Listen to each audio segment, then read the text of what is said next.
বন্ধুরা, এই গরমে পুঁই শাক আর আলু কুচি দিয়ে একটা ভাজি হবে। পুঁই শাক আলু দিয়ে ফোড়ন ভাজি হবে। এবং ফোড়ন দিচ্ছি, আলু কুচি হলুদ মাখা। এখন দেখুন পুঁই শাক কুচি দিয়ে দিলাম, আবার স্পাইনাচ।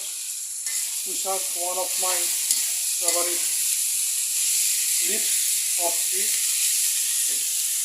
ভেজিটেবল। এখন লেবু রস ছিটিয়ে দিচ্ছি। আর এই পুঁই শাকের পাতায় হলো কিন্তু আমাদের রুফটপ ফার্মিং, ছাদ কৃষি। এখন বন্ধুরা, শাক ভাজির কী করে কালারফুল হয়েছে।